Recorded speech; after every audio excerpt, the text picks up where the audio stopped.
서울역 광장의 새벽은 생각보다 밝습니다.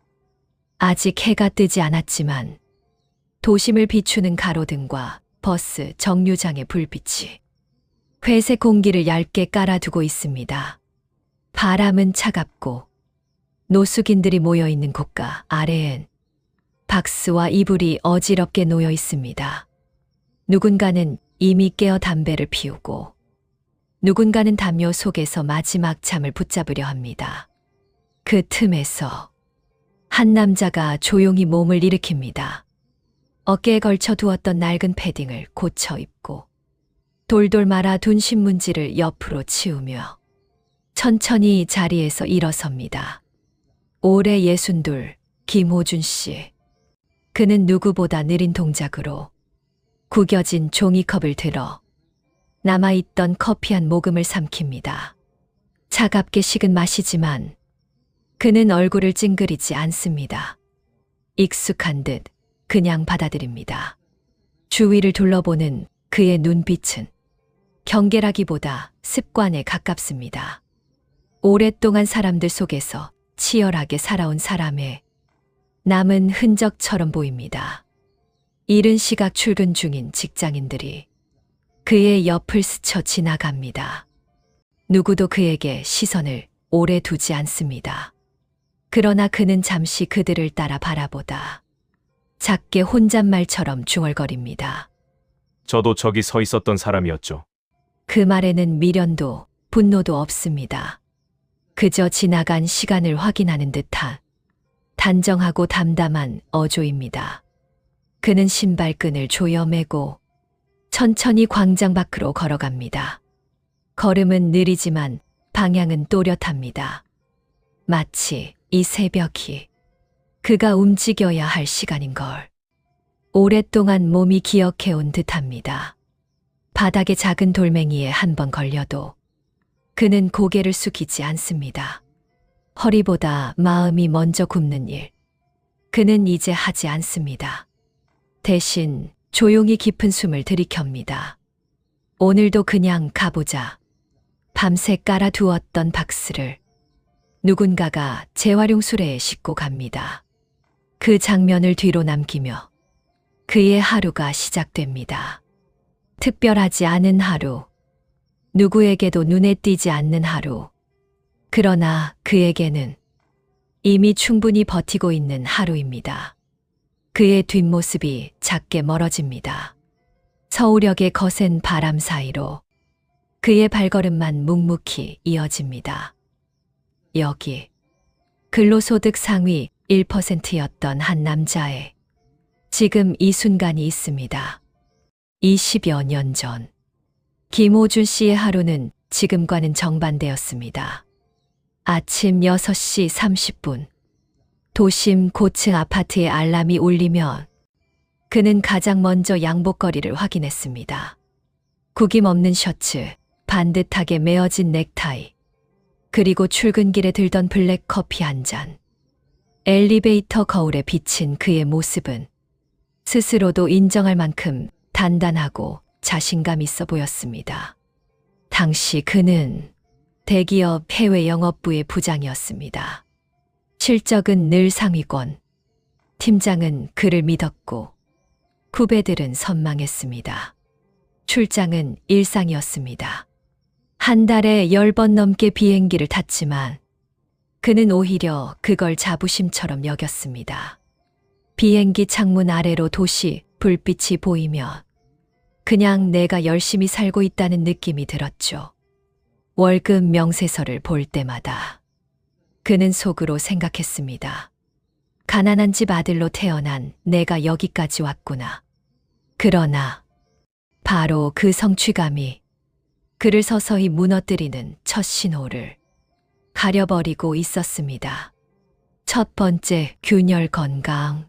해외 업무가 많아지면서 식사는 불규칙해졌고 수면 시간은 짧아졌습니다. 몸이 보내는 신호는 분명했지만 그는 늘 미뤘습니다. 조금만 버티면 괜찮겠지. 지금 멈추면 이 자리도 멈추겠지. 그는 그렇게 스스로를 다독이며 몸의 경고를 외면했습니다. 두 번째, 균열 가족. 일이 많아질수록 가정의 대화는 줄었습니다. 저녁 식탁에서 마주보던 부부의 표정은 점점 다르게 흘러갔습니다. 아내는 조심스럽게 말했습니다. 당신 요즘 웃는 얼굴 보기 힘들어요. 그는 대답 대신 회의 자료를 펼쳤습니다. 아내의 한숨과 그의 침묵이 집안의 공기를 조금씩 멀어지게 만들었습니다. 세 번째, 균열 회사의 변화. 그리고 어느 날 회사가 구조조정을 발표했습니다. 오랫동안 회사를 위해 뛰었다고 믿었지만 책상 위에 남겨진 것은 서류 한 장이었습니다.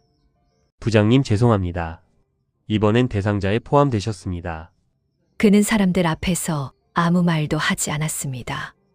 그러나 집으로 돌아가는 택시 안에서 마음속 깊은 곳이 조용히 꺼지는 느낌을 받았습니다.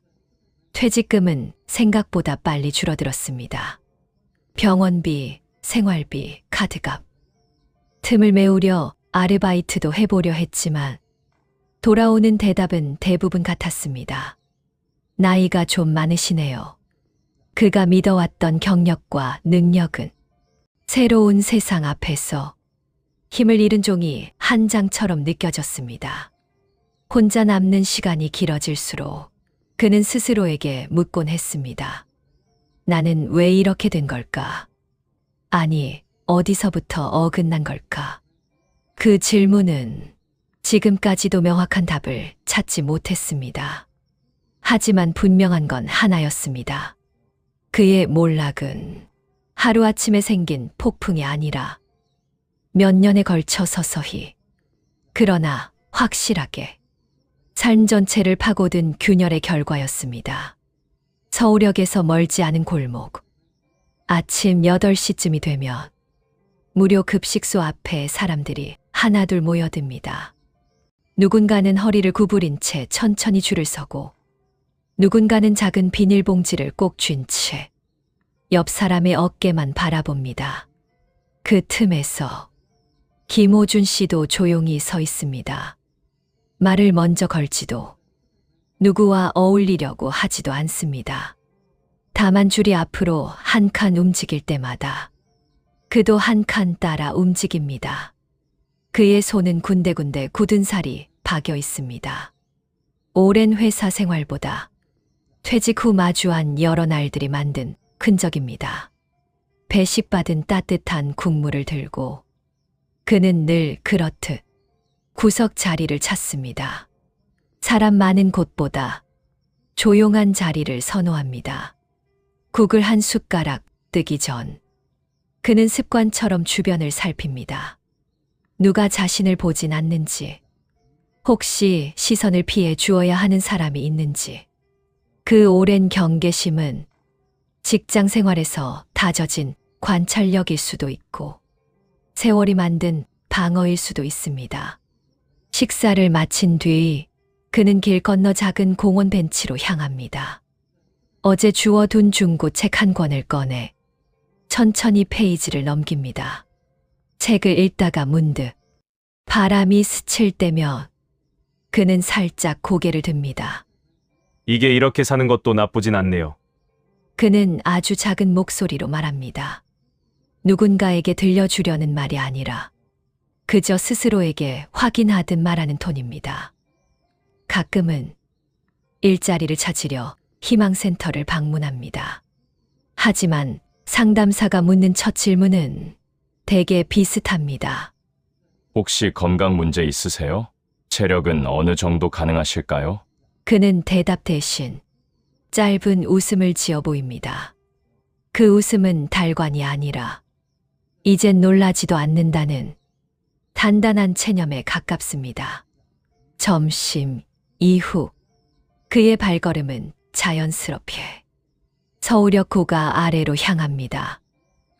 그곳은 그의 짐을 보관하고 몸을 잠시 기대 쉴 수 있는 자리입니다. 그는 낡은 비닐봉지에서 조심스레 작은 수첩 하나를 꺼냅니다. 그 안엔 직장에서 받았던 임명장 날짜, 첫 해외 출장 일정, 가족 생일, 삶의 중요한 순간들이 적혀 있습니다. 그는 그 수첩을 천천히 넘기며 한 장에서 오랫동안 시선을 멈춥니다. 그때는 참 열심히 살았는데 그 말의 후회와 미련은 없습니다. 단지 지나온 시간이 지금과 아주 멀리 떨어져 있다는 사실을 스스로 받아들이는 듯한 목소리입니다. 해가 지기 전 그는 다시 한번 짐을 정리하고 자리 주변을 둘러봅니다. 누군가 버린 종이컵을 모아 쓰레기통에 넣습니다. 아무도 시키지 않았지만 그는 늘 그렇게 합니다. 사람이 사는 건 어디서든 똑같더라고요. 그냥 하루하루 정리하는 거죠. 그의 하루는 겉으로 보면 단순합니다. 그러나 그 단순함 속에는 버티는 힘, 포기하지 않는 마음, 그리고 말하지 못한 오랜 생각들이 조용히 흐르고 있습니다. 지금 이 순간에 그는 세상에 남을 집이 없습니다. 그저 오늘 하루를 무사히 지나가기 위해 최선을 다하는 한 사람입니다. 그의 하루는 조용하지만 결코 가벼운 하루가 아닙니다.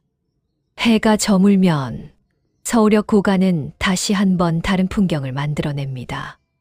도심의 불빛이 밝아질수록 그 아래 자리 잡은 사람들의 그림자는 더 길고 더 외롭게 드리워집니다. 김호준 씨는 신문지를 깔아놓고 몸을 살짝 웅크린 채 누울 자리를 만듭니다. 누군가는 옆에서 작은 전기난로를 켜고 누군가는 종이박스를 벽에 붙여 차가운 바람을 막습니다. 그도 그 틈에서 조용히 누워 하늘을 바라봅니다. 고가 사이 작은 틈으로 보이는 별 하나. 그는 그 별을 한참 동안 바라보다 나지막하게 말합니다. 내일도 살아야죠. 계속 살아봐야죠. 그의 말투에 희망도 체념도 아닌 그냥 살아야 한다는 단순한 사실만 담겨 있습니다. 이건 한 사람의 문제가 아니다. 우리 사회에 등록된 공식 노숙인은 약 1만 명 내외. 하지만 전문가들은 말합니다. 지하상가, 찜질방, 고시원 등을 전전하며 생활하는 비공식 노숙인까지 포함하면 그 수는 3배 이상으로 늘어난다고. 이 숫자들은 누군가의 게으름이나 실패를 말하는 게 아닙니다. 그저 삶은 누구에게나 흔들릴 수 있다는 아주 단순한 현실을 보여줍니다. 그리고 그 흔들림은 건강 하나 무너졌을 때, 직장 하나에서 밀려났을 때, 가족과의 관계가 멀어졌을 때, 아주 작은 틈에서 시작됩니다. 김호준 씨는 그 틈을 스스로 고치지 못했던 사람이 아닙니다. 그저 너무 오랫동안 혼자 버텼던 사람입니다. 그리고 그 버팀은 어느 날 조용히 그를 이곳까지 데려왔습니다. 우리 사회는 무엇을 놓치고 있는가? 우리는 누구나 나와 상관없는 일이라고 생각하며 살아갑니다. 그러나 김호준 씨의 삶을 보면 그 말은 쉽게 할 수 없습니다. 그의 경력, 그의 성실함, 그의 가족, 그의 노력, 어느 하나도 그가 지금의 자리로 떨어지기엔 부족해 보였습니다. 그럼에도 그는 이곳에 있습니다. 이 사실은 우리 사회가 놓치고 있는 무언가가 있다는 뜻입니다. 경제적 충격을 흡수할 장치, 중년 이후의 일자리, 건강이 무너졌을 때의 보호망, 그리고 외로워진 사람을 잡아주는 연결고리. 이 중 어느 하나라도 있었다면 그는 지금 조금 다른 자리에 있었을지도 모릅니다. 문제는 이 이야기가 특별한 사람 이야기가 아니라는 점입니다. 어느 통계보다 한 사람의 삶이 더 깊이 말해주고 있습니다. 밤이 깊어질수록 서울역 구간은 조용해집니다. 멀리 기차가 지나가는 소리만 희미하게 울립니다. 그 속에서 김호준 씨는 두 손을 가슴 위에 모으고 서서히 눈을 감습니다. 내일은 조금 따뜻했으면 좋겠네요. 그의 마지막 말은 누구에게 들려주려는 말이 아니라 스스로를 위로하는 작은 주문처럼 들립니다. 이제 시청자 여러분께 조심스럽게 묻습니다. 여러분은 이 이야기를 어떻게 받아들이셨습니까? 한 사람의 하루는 가끔 우리가 생각하는 것보다 더 쉽게 흔들리고 더 오래 버티며 더 깊은 이야기를 품고 있는지도 모릅니다.